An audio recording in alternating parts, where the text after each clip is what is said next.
Folks, welcome to the Jake Feinberg Show. The Jewish musician, often an afterthought in melodic invention.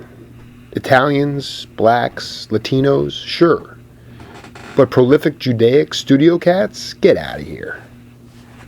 Still, when you immerse yourself within the musical tribe, you find that the brothers come in all shapes, sizes, creeds, and colors. If you can keep time, play behind the beat or in front of it, hold it down while Harold Vick is blowing cosmic waves, lock the groove with James Brown, or go cross-country with Bob Mann, then you begin to get an idea of my guest's pedigree. He swung himself through Lou Soloff's Disco Inferno and Melissa Manchester's Mascara. He had a funky good time with Walter Bishop Jr. and snuck in through the back door with Robert Palmer. He is a drummer who sees only two kinds of music, just like Duke Ellington, good and bad. While this host obsesses about dexterity, my guest is more consumed with the soul symphony of Mancini, Milhaud, the Temps, Limelighters, Skruggs and Cash. He is in the same master drumming discussion as Hal Blaine, Ed Shaughnessy, Harvey Mason, Dick Burke, Donald McDonald, and Levon Helm. He continues his prolific percussion work today with Big Dot Records and Deep Diner Music. Oh, and he got the memo about how vital his knowledge and wisdom has and will be for future generations. Allan Schwartzberg, it's an honor to have you on the Jake Feinberg Show. Thank you, Jake. That was beautiful, man. Yep, just amazing like how you can make that stuff up right there on the spot. yeah. No, I'm kidding. Yeah, no. I really want to spend some time talking about this experience. I mean, you were 8 years old, and you heard a Gene Krupa record, and you said it was mystical. It was almost a mystical thing. And I yeah, that was. I know where you read that, and yeah, that's absolutely true. It's one of the few. Well, a couple of everybody's life has an epiphany or two, and one of the first one for me was walking to yeshiva, which is where I went to early school. If in case people don't know, it's Jewish Catholic school. Mm-hmm. And on the way to yeshiva with my prayer books, I heard somebody playing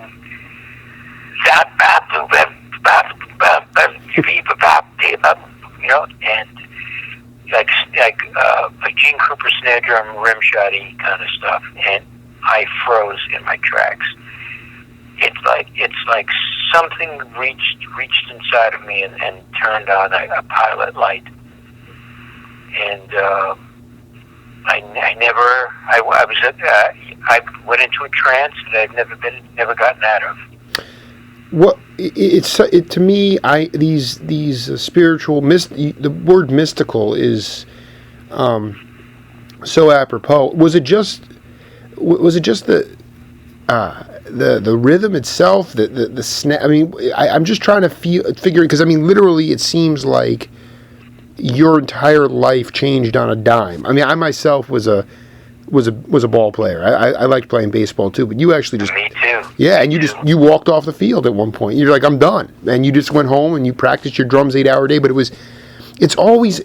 With all the cats that I talk to, it seems like there was something like that just got inside of them and they couldn't get it out. And it's really a special... Yeah, it must have been, right? It must have been. I never...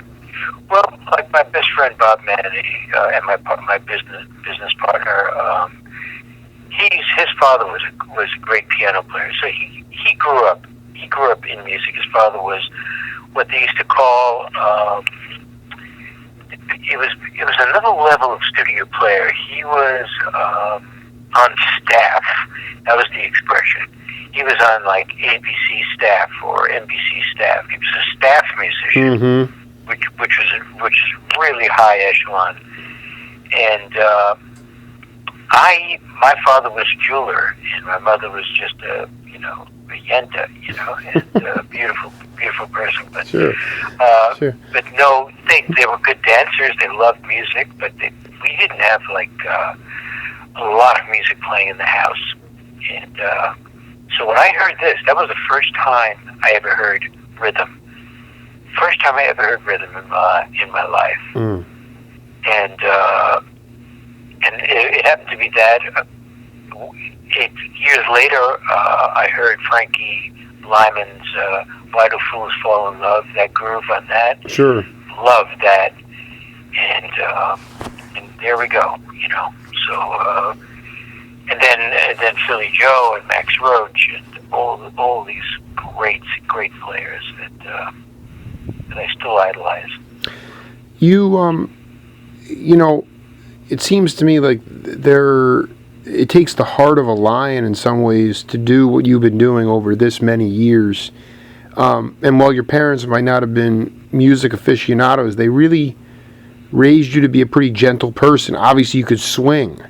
But those other cats, too, that you talked about, like Elvin, Philly Joe, you talk to other cats, and they would look at those guys and say, my God, they're kind of intimidating, they're kind of scary looking. But then all you did was go up to them, and they just talk to you, and they were totally accessible. And that's sort of one of the goals of my show, is to sort of break down these barriers of sort of the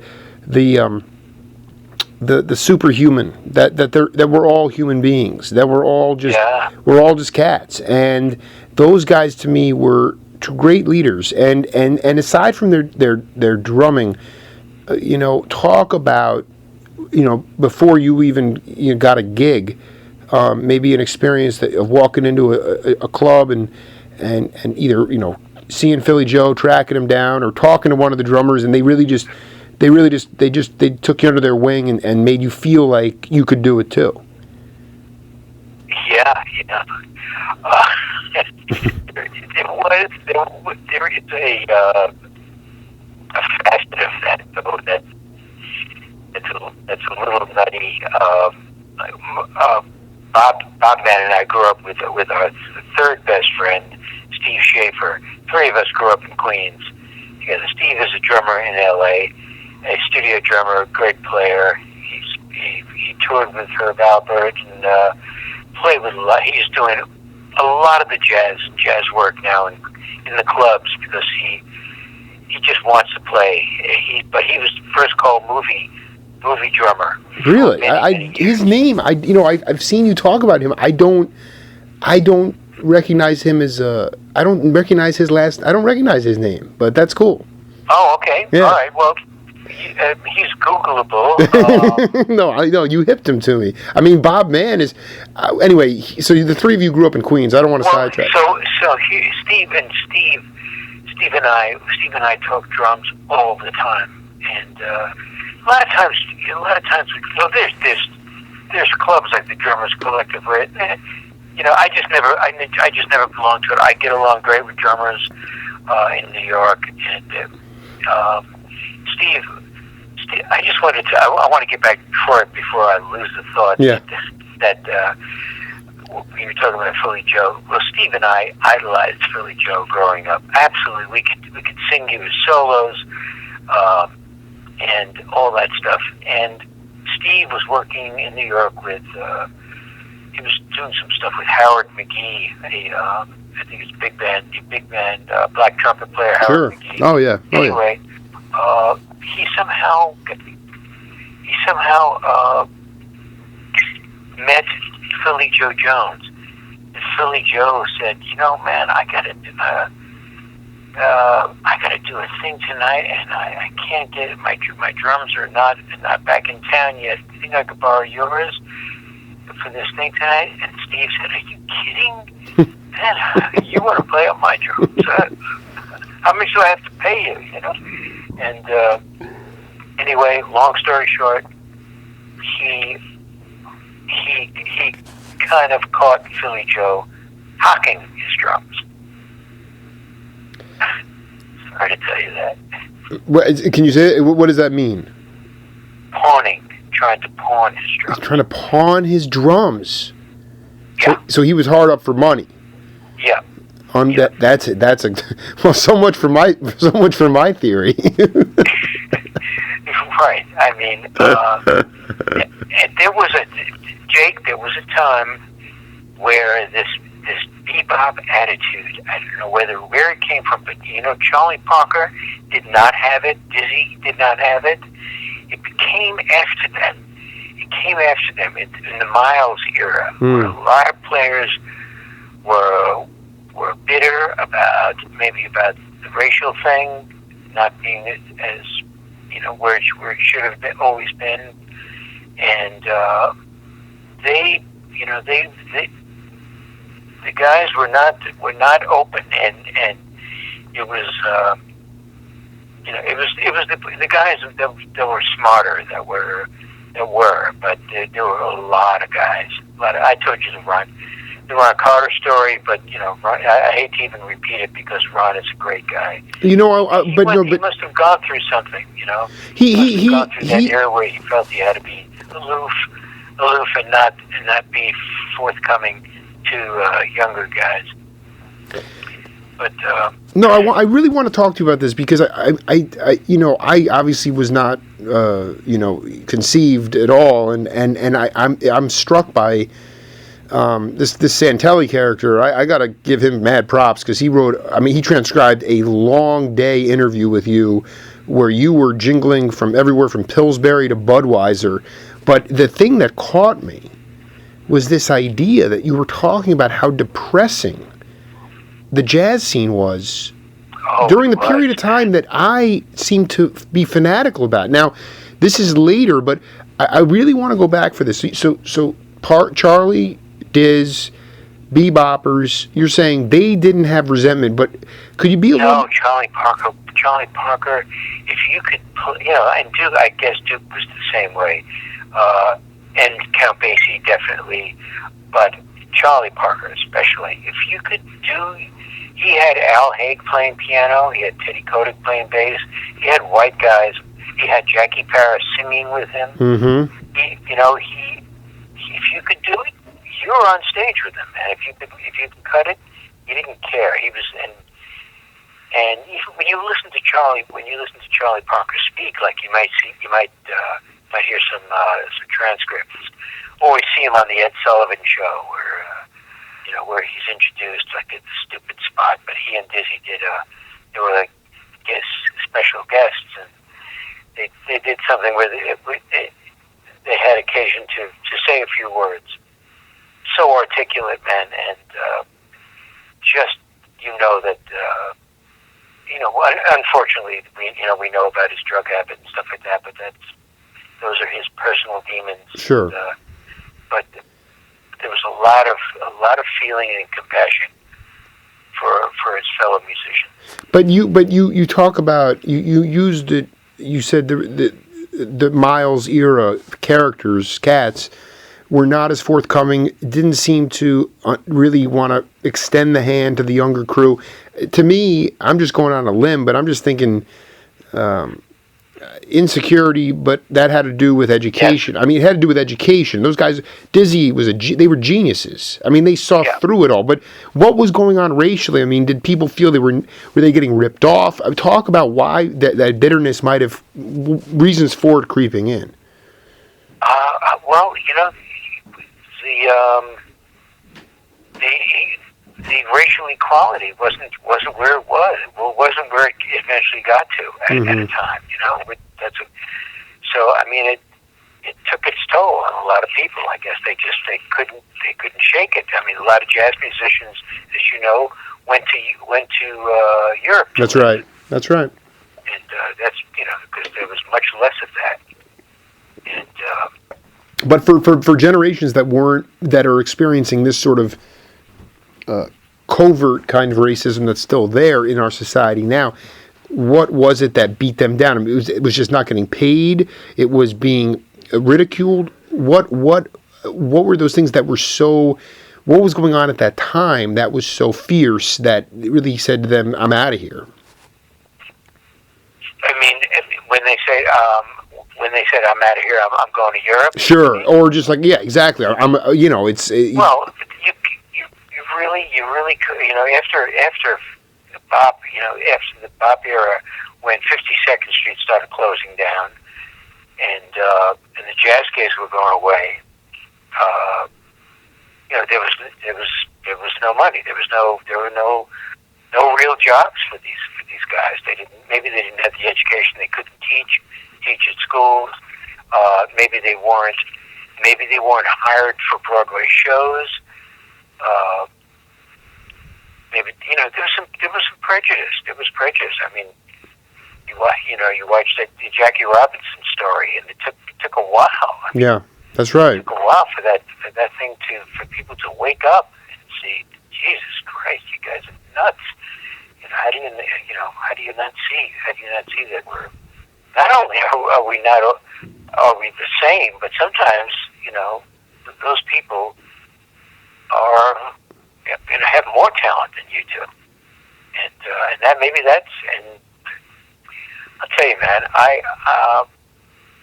don't know what it is, Jake. I'm gonna go, but I'm gonna commit to tape here and say I have never heard a white drummer swing as much as Philly Joe, Elvin Jones, Roy Haynes. It just never have.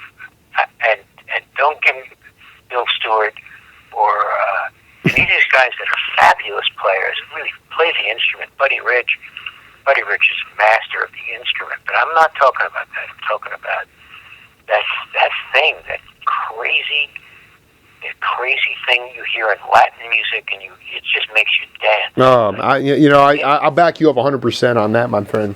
Just haven't. I never heard any white player sound like Wynton Kelly, Red Garland. Bill Evans is genius, man. I cry from listening to his records, and Miles had to break down and use him. Loved him, but it's just not that. It's just not that other thing, that swinging, dancing, stuff that makes you visualize dancing. It's so funny you say this, because this morning my dad and I are sitting watching the snow come down, and I found this obscure black composers. It's a classical album, and it's highlighting all these black African Americans who wrote classical music, and there's a quote from Thomas Jefferson from his Virginia Notes, talking about the Negro having a far superior ability to swing. He basically said that. He goes, "Oh, no kidding." I wish I had the quote exactly. It's in today. It sounds bigoted. It sounds very racist. But what he basically says is, those guys can swing. He's like, the question really is, can they actually write something? Which means he obviously thought that, composition was more sophisticated than just, playing instruments. But it's just ironic you bring that up, because he was saying it in his own way back then. So, wow, yeah, I didn't know that. That's amazing. I'm gonna transcribe that quote and send it to you. Because you're spot on. But is that also? Is that part of it? Is that the idea that this music? I hate labels, but this Black American art form. That some of these guys in the early 60s, let's go there. You had a lot of writers. If I was a journalist back then, God, I don't want to be a hypocrite, but you had writers talking about Train's music as hate music. They were bashing. Oh, yeah. They were bashing this stuff, and yet, so it was sort of like these guys were saying, "Boy, we can't even get credit for this music, and it's our art form." There's validity to that. Right? It's just, to me, that's kind of depressing, but it was still. To me, it was still at that point in your career, jazz was still really magical at that point in the early 60s. Yeah. It started to get, for me, the magic started to ebb out of it when I think I once mentioned to you that I was playing at a club called, what was it? I was playing with Lou Tobacco. You know that name, Lou Tobacco? I interviewed Lou about early in my... Sure, absolutely. Okay. Lou Tobacco and Cameron Brown, we had a trio for about 12 minutes. And we were working at a club on the Upper West Side, like 60s. And my bar bill was $5 more than what I made for the week. And I said, I got to figure out something else here. I don't want to do anything else. I don't want to drive a cab like Pete LaRocca did. Right. So I just got into what I thought was the next best thing, which was R&B, which is dance music also. And again, I could say, although Roger Hawkins copped a nice groove on Aretha Franklin stuff, still nobody swings like Bernard Purdie. Nobody swung that boogaloo stuff like in Pistol, Uriel Jones in Motown. They're all black drummers, and they just have it. They just have it. Vinnie Colaiuta's a genius drummer, amazing, but it's just not it's not Purdie. It's not that stuff that just makes your eyeballs dance. There's a loose. It's so fluid and loose, and right, yeah. And so it's not as rigid, but that we're going to some deep place right now. I think that. So when it started to ebb though, because you were getting all these influences in your ears like these Latin grooves, you had the Palladium going on, and then you had the soul going on. I'm more fascinated with your early career. Did you and Mann have like a trio, like where guitar, bass, drums, or maybe an organ trio? Did you ever do anything like that? No, we used to go because Bob lived in a house and everybody else lived in an apartment. We would jam in Bob's basement. But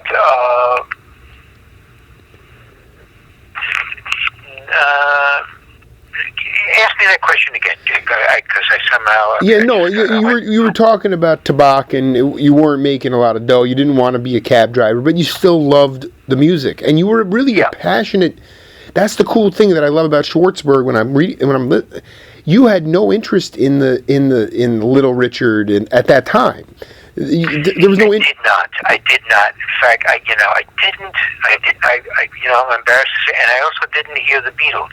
I didn't hear it in the beginning. I still don't hear it. I mean, I do hear it, but what I admire about you is that you were through and through like a polyrhythmic jazz drummer in the middle of New York City, which had the jug band scene and the folk scene and the Reverend Gary Davis scene and up in Harlem, the great clubs, the soul clubs. Right. So you were able to all that stuff, but yet you were still like at the end of the day into this abstract logic of Tony Williams and Lifetime and Elvin Jones swinging. Love that. And that to me is just. Because that's what I don't know. I just when I interviewed John Densmore recently from The Doors, and he talked about the girl from Ipanema. The bossa was very big at the time, and he was just a jazz drummer through and through as well. But he's like, I was able to fit my style into a more rigid rock setting, and I think that's just the thing about rock. I mean, I don't mind it, but it's just very rigid, and I just find it interesting that as a young cat you were. Just kind of oblivious to it all, and you were swinging. And ironically, before I forget, I just dropped this little nugget on you. I taught Kevin Dillon how to play on Densmore's drum parts for the movie, the Doors movie, and with screen credit and everything, and going out there and working with Oliver Stone. Wow, that's great. Densmore there and everything. And me really not liking that music very much at all, Am I too loud, Jay? What did you so the question was, were you and Mann gigging live at all at any point? Oh yeah. Let's see, what did we do?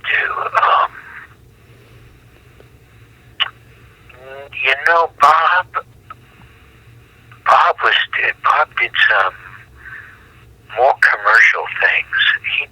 He was working with Juliet Krauss and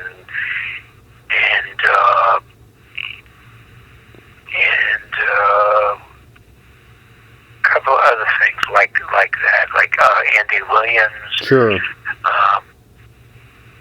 I was kind of more scrounging around in the jazz scene. You know, I was playing at the half note. I was the house drum at the half note for about 2 years, playing with everybody that came in. Jimmy Rushing, Bob Brookmeyer, Jimmy Jufrey, Anita O'Day, Chris Connor, Allan Zoot, and doing that stuff. Somehow Bob and I, we didn't, it turns out it's funny, we didn't play a lot together. But we ended up, ironically, playing in a fierce 70s rock and roll band called Mountain, with Felix Pappalardi and Leslie West. I am. That to me is stunning. I mean, did you cut albums with them? I don't remember seeing you on those albums. Yeah. Oh. I have an album called Twin Peaks. Oh my God! I didn't realize you were like. Check out Twin Peaks. Yeah. No, absolutely. No, but you guys were kind of were stretching your. Stretching out on your own. Did the half note? I mean, were there West Coast acts that would come in? I mean, would Hugh Masekela come in? Would you ever see some of the West? Yeah. But I ended up playing with like the New York-based acts. Exactly. Right. But there was. I don't really recall seeing Hugh Masekela there. Although I went to school, we went to Manhattan School of Music with him. And Stuart Levine we were good friends, and I think he ended up producing Humans. A lot, he did, yeah, and they did copious amounts of partying and drugs together. That the Masekela's book came out. I only asked because they were just, you know what it is. I just go back to this idea of lineage and passing the torch, and one of the first guys that. For me was the skipper Henry Franklin was a bass player. He's a great bass player on the West Coast, and he got a call from Willie Bobo and came out to New York and was in Willie's band for a while, and then wind up joining Masekela and cut Grazing in the Grass. But you strike me as another person who, I mean, I don't know. It just comes back to that Ron Carter story. It's like I just. Some people have gotten the memo. A lot of people have, but a lot of people still, they don't quite realize what they have, why they received it, and what they should do with it. And that's right, very well put. Yeah, no, that was off the top of my head. But did you prior to going into the studio? Are there any sleeper jazz albums that Schwartzberg was on prior to 69, 70?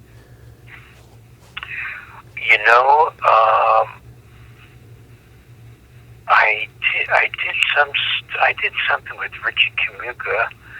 You did? I don't know where it is.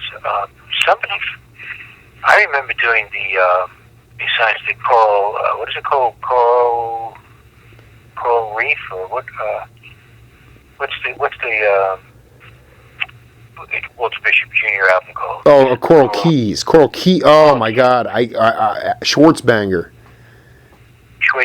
Yeah. That's the greatest thing ever, man. Ever. Yeah, it's the absolute worst botch of a name ever in the history of credits. Liner notes. How did that session? Do you have any memory of that session? I mean, I'm a huge. Oh yeah, I did. Please tell me about that if you could. That'd be great. It was the way jazz albums are done. It's like just here it is. Here it is. It goes like this, and okay, let's count it off. Let's do a couple of takes. And we do a couple of takes on each one of the songs, and it's not like like an R&B thing or a rock thing where you work out the arrangement. You work out the parts. There's no parts to work out. You just play, and it went very fast. Reggie Johnson, the bass player, got me on. We were doing gigs together, playing the half note together. You were working with Reggie Johnson. That's so beautiful, man. Yeah. And then so he hipped you to because I was wondering how you got into that collective, and so then and for the audience, I mean, I just think you gloss over this as most cats do, but it's like, how special is it? I mean, you became you always have been a perfectionist. You went into a much more, sort of set studio environment, doing jingles and commercials and studio session, but that idea of like you said, the way a jazz album is cut, you go in, it's this guy's date, hit it. I mean, for younger musicians out there, how do you let go of once you know all your technique? At what point in your career were you able to just say, okay, now I know what I know, and now I need to say what I need to say? What do I have to say?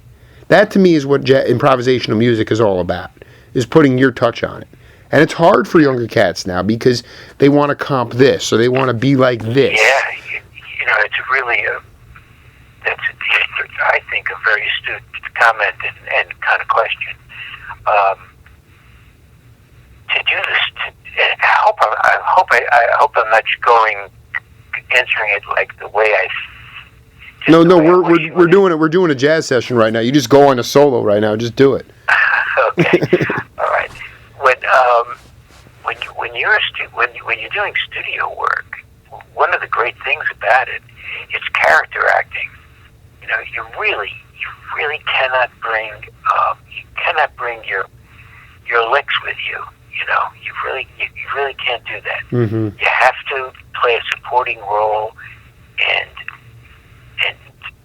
if you want to stick out, you got to stick out by not sticking out and just grooving so hard that you stick out. It can't be with notes playing a bunch of shit. It's you have to speak the language without an accent. It has to be authentic sounding. So now I found that really enjoyable to I had in mind a picture of like I've seen Purdy play. By the way, I think every drummer in the United States should send him money. You said that everybody's borrowed from him, man. Oh my God, it's unbelievable. He's such a sweetheart too. And Tony Williams. How about Tony Williams' estate? Do you think maybe Jack DeJohnette could cut him, tithe a little bit of his money to Tony Williams' estate? I mean, if it wasn't for Tony Williams, Tony opened up that whole thing with drums. He was the original. What did he do? I'm going to be, I'll be open and honest about my evolution too. I mean, tell me about Tony, because something about his style is still a little bit abstract to my ear. It's a little hard for me to hear. What did he do that was so that was revolutionary in your mind? He created these events. He created events that were like when you hear the record back, if you're listening to somebody say, wait, listen to what he does here, listen. And then Tony does this thing that just is so entertaining. It's such acrobatics. It's like musical acrobatics. And when he would get into a groove, the groove was really, really nice and intense. It was beautiful. It was great. In Rush, if you notice, he's most comfortable playing. He's up there in the fast tempos. That's where he plays. That's where he always wanted to be. But he was. I don't know what his drumming did, but he would do these things that would make you fall back in your chair. and say, well, where did that come from? That's I can't trace that back to Kenny Clark or anybody or any African drummer or anything. Yeah, you're talking about individuality. This is exactly what my question was about. This is Yeah, I mean, he was the one and only guy who did these, who made events happen. It's, behind accompanying horn players and piano players and stuff. He just created these great moments, plus a really good swinging groove. And it was so much fun to listen to. And this is going to connect to what we were talking about earlier. Yeah. I got a call. I watched Tony Williams once every night. This is when I had the Ron Carter thing at the half note. If the week before, I watched Miles at the Village Gate every single night backstage. I played down the gate, so I knew, I was able to go backstage and practically stand on stage with them. Yeah. I watched every single set of every night that they played at the gate, and I was just so.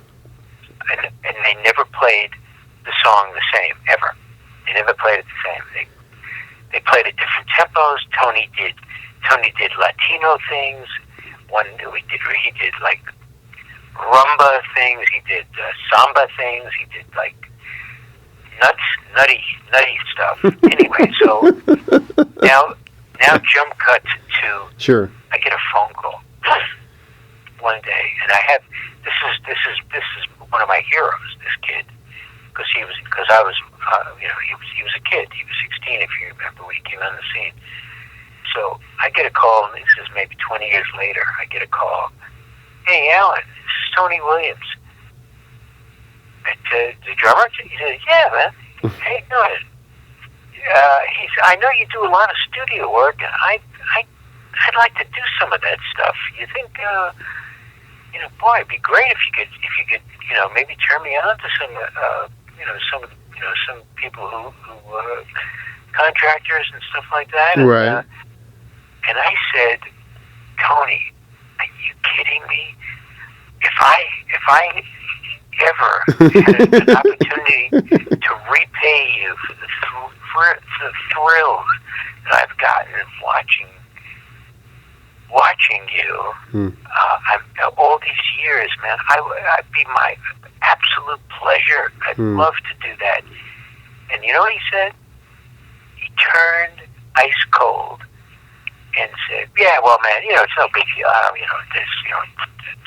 don't have to knock yourself out. It's whatever, man. Just a thought. All right, man. Take care. See you." And wow, that's peculiar. That was my Tony Williams experience. I like that we're getting the truth out here, though. I mean, this is the truth. I can't explain. I guess he was so modest. It was just overwhelming. He didn't realize how much of an impact that he had actually had on you. Oh yeah. But I would think he, maybe because of his childhood and the way he grew up. It didn't occur to him to say, "Wow, man, you that makes me feel so great that because I hate the way because everybody hates the way they play in jazz. They want to do everything over. Every jazz player would like to do every single solo, every track over again if they could. Perfection, absolute perfection. I mean, he could have gone the other way, but he couldn't. That's all he had. That's all he had in him is just to shut down and ice me,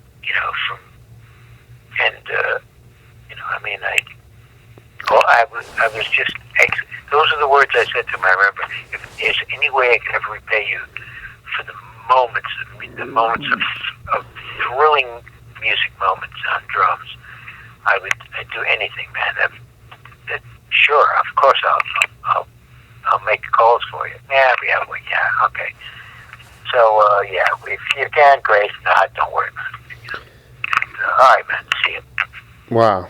That's, I couldn't handle it. He couldn't handle. There's too much in my head right now. It's just. Oh, we're talking to Allan Schwartzberg. By the way, it's a very good time that you got out of New York right now because we're getting about 10 inches of snow on the ground. When you say we're getting, are you in New York? Yeah, I'm in Long Island with my family visiting my folks right now. We're getting. Oh, you are. Yeah. Good timing on your part. Listen. Tell me, humor me because I was delighted. Tell me. I don't want to mispronounce his last name, but he was a dear friend of yours, Jimmy Malian, the percussionist. Jimmy Malian. Jimmy, tell me about how you met him and. Because there are these. Jake Feinberg is in the thrift stores in Tucson daily, pulling out albums like cross country. These bizarre crossover rock albums, and the rhythm section is Jimmy Malian and Allan Schwartzberg over and over and over. But yet I also saw him playing at live at Buddy Rich's place. So I mean. Oh, he toured with Buddy. He toured with Buddy and used to spar with Buddy and broke Buddy's arm doing karate. So Jimmy was one of my absolute closest, dearest friends. Bob Mann, Bob be the first to admit it. Bob took a sharp left on me at one point in time and moved up to Canada to follow a sort of religious cult.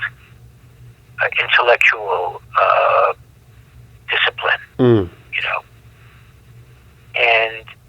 Bob was in a fucking trance, and so I mean, Jimmy Malian came into my life. He and I became great friends. His girlfriends and my wife were great friends, and I loved playing with Jimmy.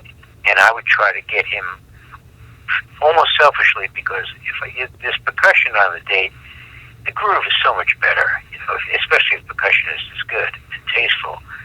Everything sounds better right away. And I would just try to get Jimmy on as much stuff as I could get him on, and then Jimmy on its own. He really became like the go-to percussionist in New York.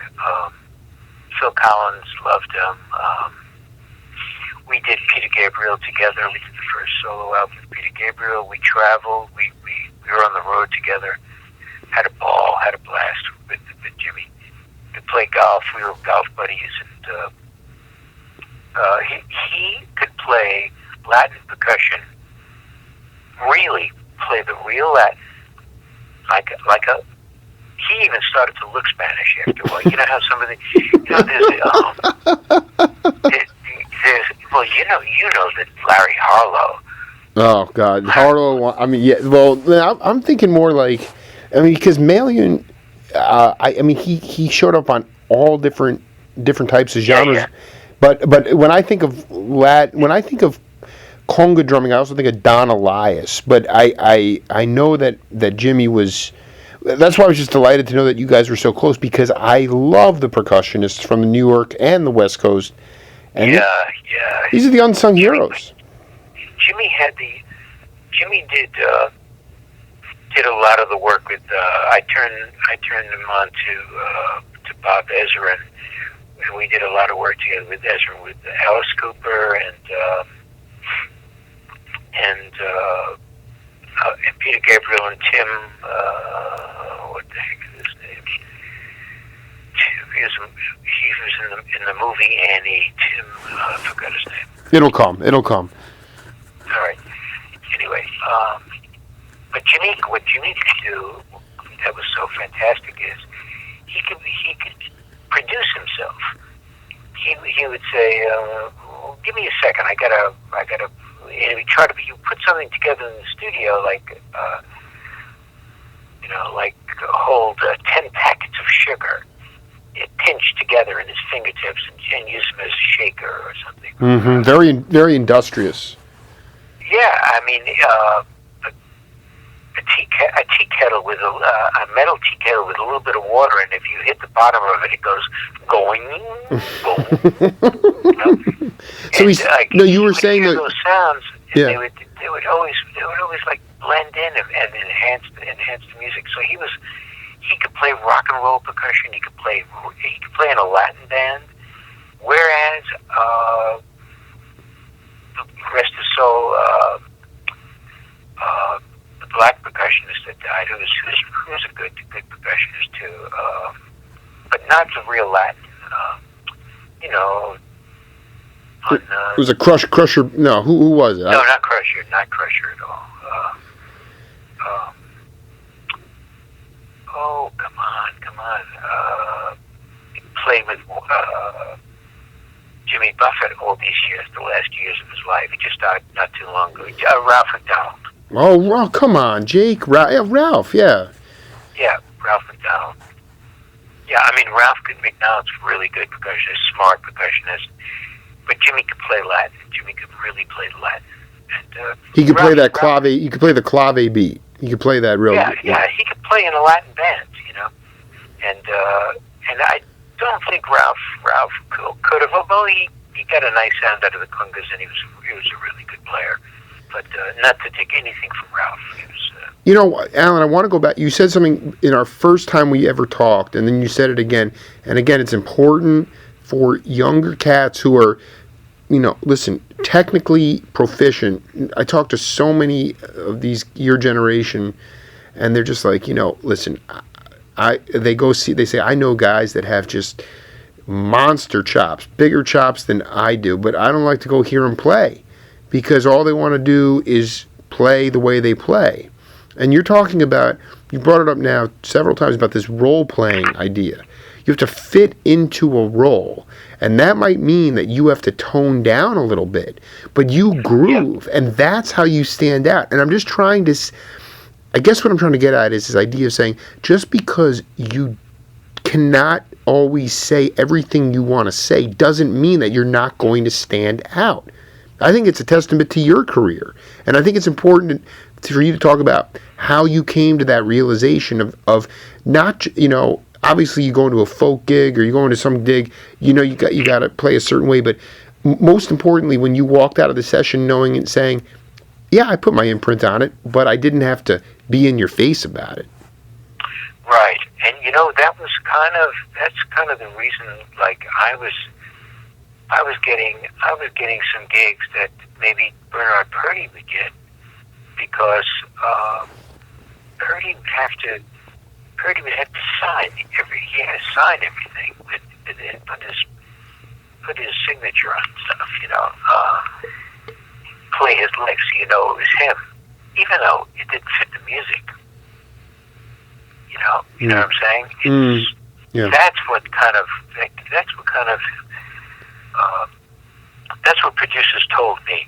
You know, that's not just me. That I understand when they were telling me. I understood what they meant, but those were their words. That you know, I'm just asking the guy to play. Just sit there. Don't do anything. You know, but he's got to do all this stuff, and it's too busy. You can't get him to. You know, it's just a dumb country song. Just go do bop do bop do bop.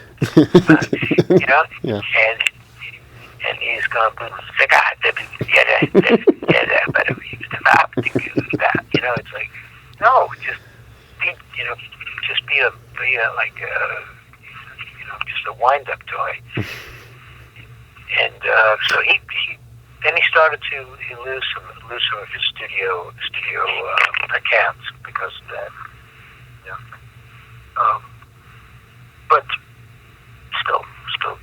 No, but the point was that you got those gigs because you were more willing to just play the role. You didn't need to do all the little fills and this, that, and the other thing. Right. And you know, I come from a jazz thing where I so enjoy listening to when a drummer does these little, you know, I like a shirt.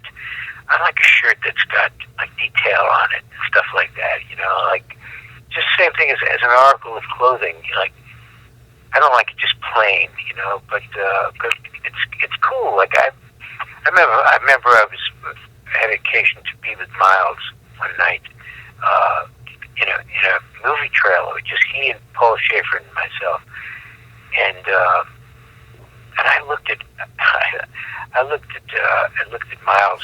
He was dressed in between takes. He was in this movie called Scrooge. Did you know that he the Bill Murray movie? Yeah, he was in that film. He was in that movie. Oh, I had no. It was the biggest goof of all time. He was the street band. He was the band playing on the street with an open case, for coins for people to throw money in. And so he's in that movie. You got to watch. I'm gonna go watch it. Larry Carlton and Marcus Miller, all those guys. They're in that band. So I'm sitting next to him and I'm looking at everything the guy is wearing is like it's all this. It's not like anything I've ever seen.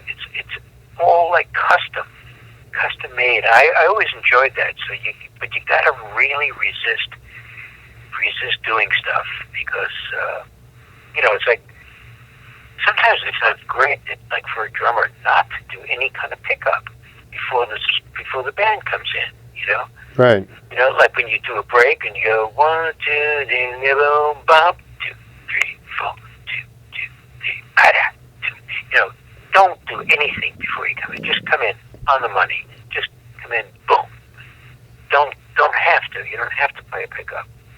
And but drummers, it's hard for drummers to resist. It's just come on. It's an open spot.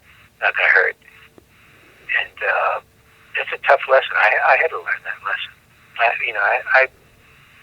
I've had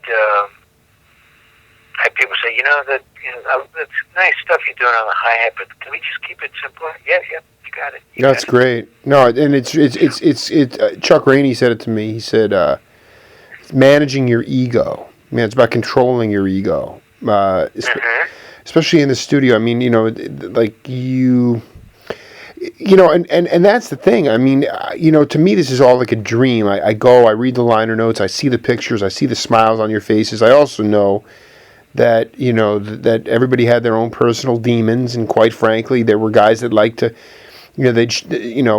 Rainey said it. He goes, some of the best musicians I ever played with were the biggest junkies around. And it's like, this is real life, and so I don't want to paint an inaccurate portrayal, and I can't say that if Jake Feinberg was on the drums and just playing a regular 4/4 beat, that I wouldn't want to, get my little individuality in there. After a while, I'd get frustrated, and it takes a lot of, you have to be measured, and I think in today's instant gratification society, especially with younger generations, it's harder because people are used to getting their way. Right. And in the jazz setting, I don't think that works so well unless you're someone like Tony Williams who can just do it so tastefully that it just comes across so flawlessly. Yeah, and then I think the thing that baffles you, because I think you've kind of hinted that some of the drumming baffles you a little bit by Tony Williams. Oh, big time! Yeah, definitely. Yeah, and it's because of these what sound like interruptions. And towards the end of his career, I found a lot of those events that he was creating weren't as effective, wasn't as effective as they used to be. Right. He just it actually became like a little interruptive. All of a sudden the guy's playing and you hear it's like, okay, that somehow I don't get it. When that thing dies down, I don't get that. Ooh, that was great. Right, right. I get like, ooh, why did he play that? I wonder. It just obliterated everything the horn player was playing.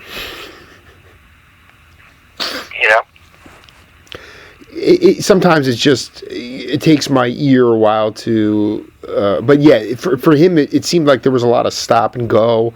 I know he was brilliant. I think that to me, just to see him, like you said, at the gate in a live setting is just, every set for a week would have been astounding. Yeah. To just see him, and like you said, they played. The set list might have been, standard, but the tempos were always never played the same song. Tempos are different, and the treatments, the quote unquote arrangements.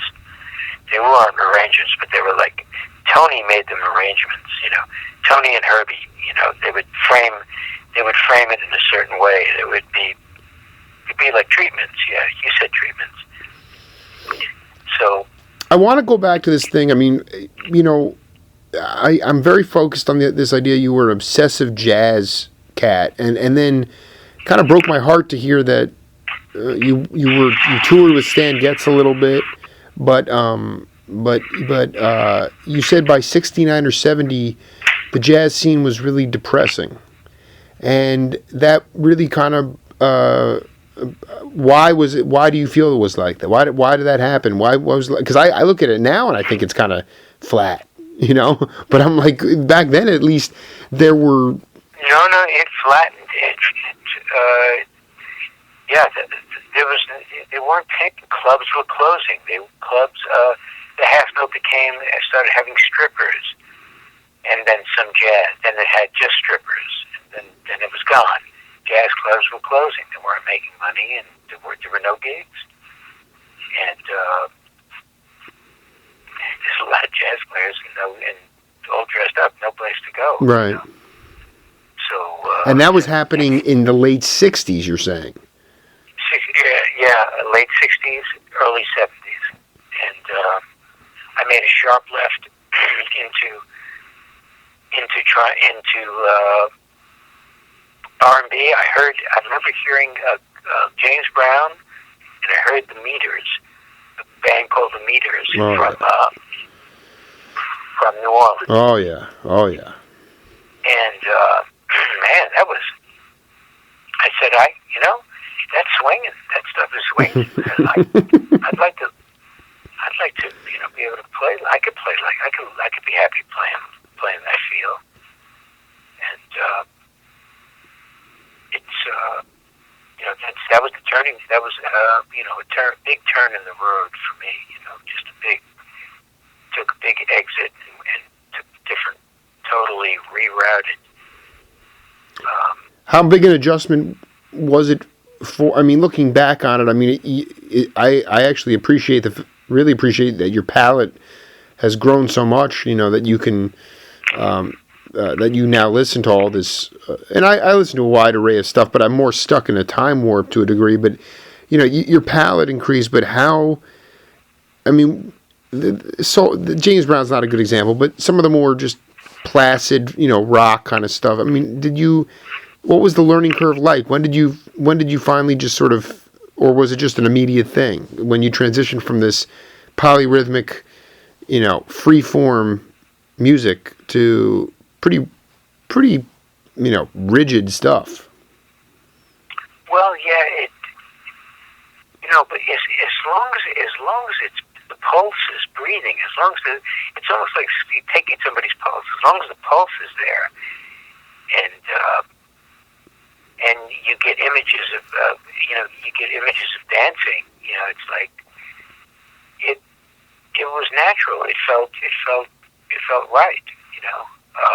Reggae music too, and reggae music is killer. Oh, it's killer, just killer.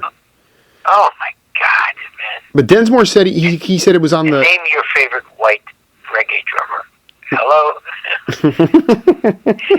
It's like it's just there's just no doubt about it. I don't know what it is, but it's we're not all created equal. It's just it's everybody. They're different. I remember saying at my daughter's wedding that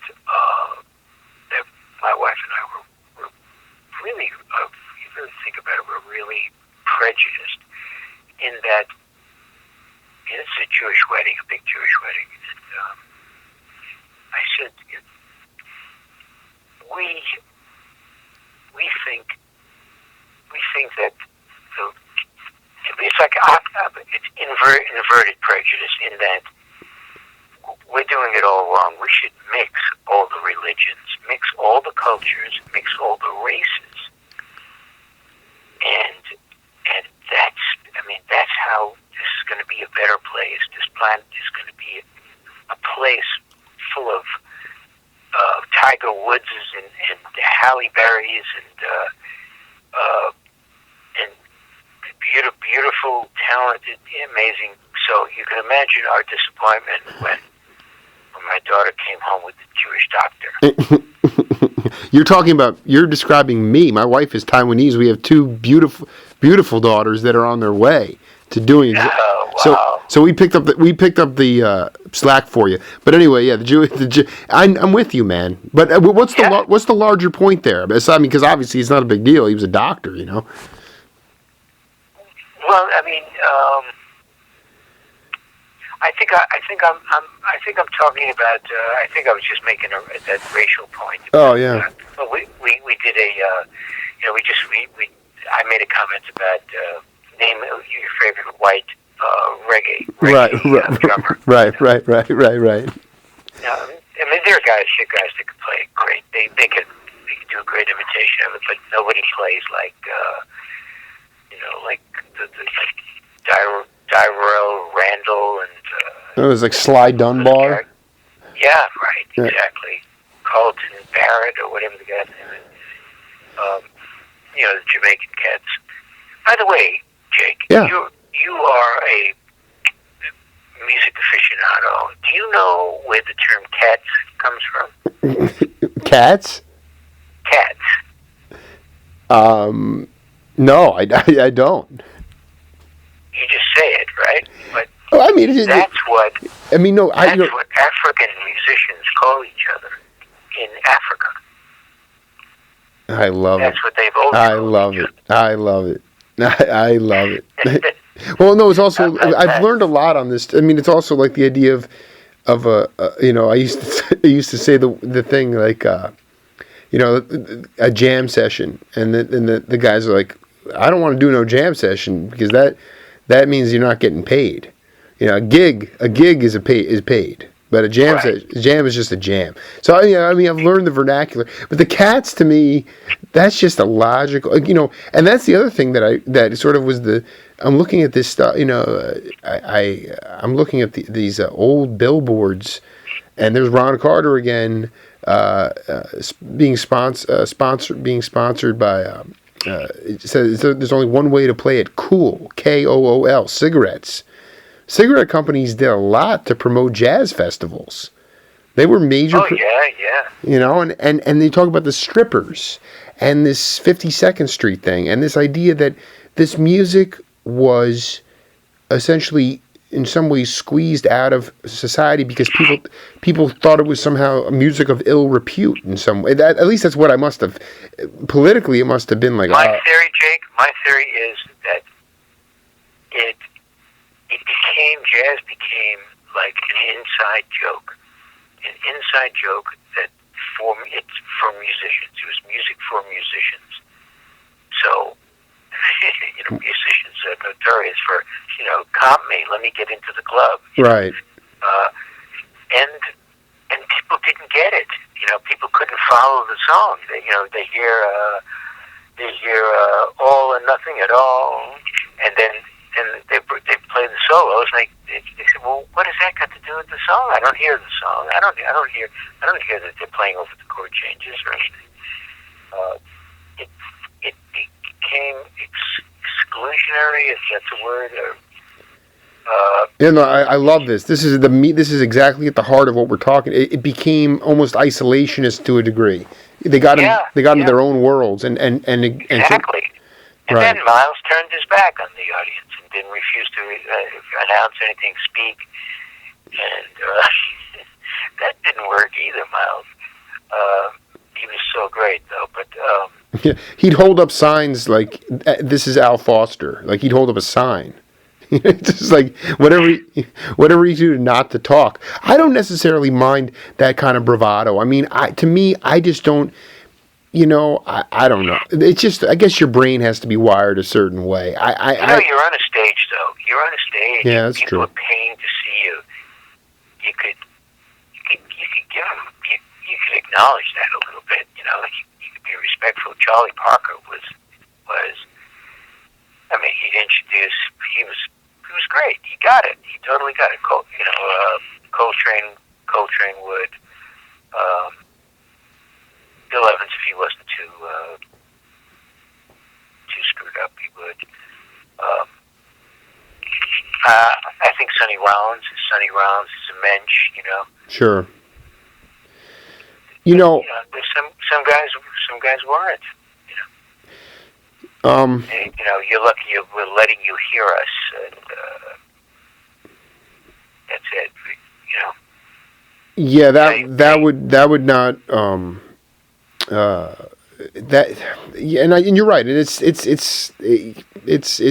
you're right. There's an unwritten, unspoken, slight obligation to the audience. I think just you came, you paid money to see it. I'm on a stage. You're looking at me. I'm a performer, an entertainer. There's got to be some kind of connection. You got to make a connection. And I think jazz dropped the connection. They cut their connection off, and that's why it was dying. Nobody wanted to see it. Nobody gave a shit. And nobody felt. There was no visceral connection between the audience and the performer. Right. Now, every musician you'll ever speak to, unless you've spoken to Kenny G himself, but everybody does Kenny G jokes, okay? Because what he plays is not great. It's not very good. He's not a great player, but what he is he's a success, and he's bringing the horn into people's homes, and it's not. And he's hiring cats. He's hiring musicians. It's not music, but that even that kind of stuff was like a squeezed out. Chris Bodie is a good example. He could play though. Chris is a good player. All that's good. All that's good for jazz, I think. Even though like jazz guys, oh man, that's not the real shit, man. That's not it. It's respect it. Just he's helping you get your next job. This is so fascinating. I just wanted to end this part one asking you about. You talked about your Tony Williams conversation and how he couldn't handle it. But the guy that kind of opened I was shocked. The guy that kind of opened the door to you to commercial relevance was Don Payne. Gave you an opportunity to do a cigarette commercial? Yep. Don Payne. I was playing with Don Payne in a club called Weston's, and very early 70s, in 1970, and he said, "Man, you should be on some of these jingles. You should do this. You'd enjoy it. It's good money. It's great money too." And he was one of those musicians who, and as I am, by the way, if you think a player deserves to be in a scene and be playing on stuff, all you have to do is mention it. You're not acing anybody else out. Right. You say, hey, you should know about this guy. If you need a bass player, and he did it for me. And yeah, he did. He started me playing jingles, and I never forgot it. And when I became band leader on the Geraldo Rivera show, which was the first hip band on TV. I don't know if you know that. Way before. Unbelievable! That's a bombshell, right? The Geraldo Rivera band. That is. Geraldo Rivera had a show called Good Night America, and we had the first configuration of a band that was not Doc Severs and what's his name?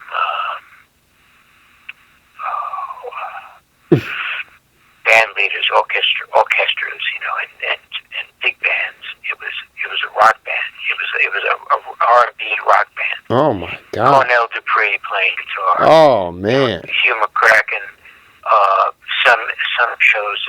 Gordon Edwards playing bass. Oh my! Are you kidding me? Is there YouTube of this stuff? Is there YouTube of this stuff out there? I don't know. Oh my! Know, you have tapes of this? It's called Good Night America, and I was the band leader, and that's awesome. That was the first time. Why am I talking about this? Do you remember? Well, no, because I just was looking at it and saying I remember seeing Don Payne playing. Oh, Don Payne, yeah. Oh, so yeah. So Don Payne, nobody wanted, Don at that time. By the time this show happened, Don was not the hit player in town, and the guys in the band all said to me, "Hey man, come on, we got this great band going." John Faddis on trumpet. Alan Rubin and trumpet, and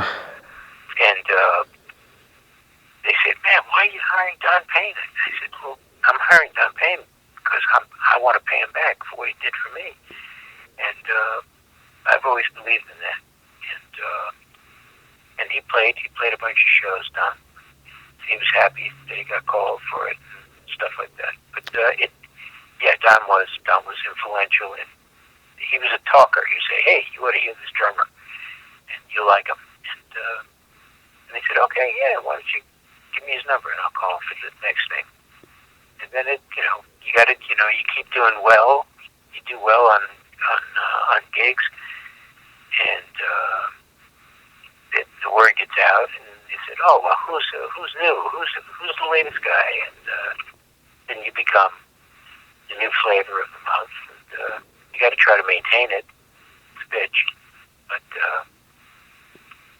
then inevitably somebody, I took over for a drummer named Bill Livornia, who was...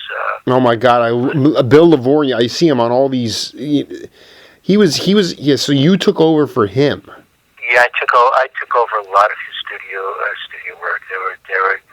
They were tiring of him, and it was time for some new blood, and I kind of came in and took the first call away. He was like first call for a lot of things. And then right now there's a drummer in town named Sean Helton, who is he plays the Saturday Night Live show, and he's having his run now. And he's a really good player. And then there'll be somebody else. Steve, I remember when Steve Gadd came to town. Steve's a beauty. He's a beautiful guy, man. Mm-hmm. And we're still good friends.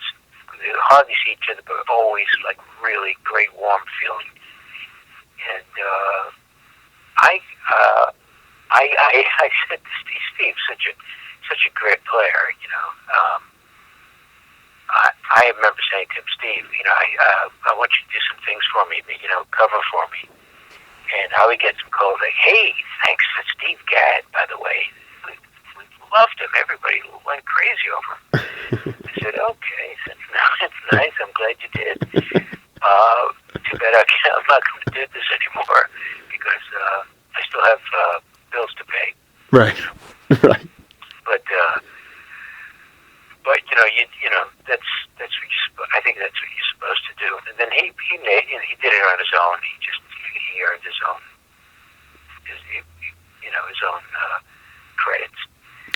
I think at the end of the day that acts like that, reciprocating or giving back and repaying favors, ultimately in the karmatic sense, will reward you with longevity and love and I'm with you on that, Jake. And deep diner music, man. I mean, seriously. I mean, it's like, and so that to me is redeeming. And those who, I think everybody's kind of aware of those doors that get opened, and then it's a matter of whether they want to actually do it for other people as well, and they know if they've done it or not. So, I mean, that to me is is just a great trade. And Allan, I got to tell you, I hope that we can be in touch when you get back into New York. I hope so. When are you going back to Phoenix? Going Tucson. Going back Tucson. We might get out of here this weekend, if depending on the snow. But I would like. I mean, I did this because I really wanted to just focus on really the first part of your career, the jazz part, and then there's just a lot of other studio stuff, and I'm sure some great stories along the way. I would love to do a part. Oh yeah, I got some great stories, like behind the scenes kind of stuff. Exactly. So I mean, that to me is we could put a button on this one, but I definitely want to interview your buddy Steve, the drummer out on the West Coast as well, and I got to get the man too. He's cagey, but I'll get to him. No, Bob's great. No, don't. It's all good. All good things and all good time. But I just want to tell you, man, Happy New Year and love to you, man. Enjoyed great flow and questions and all that stuff.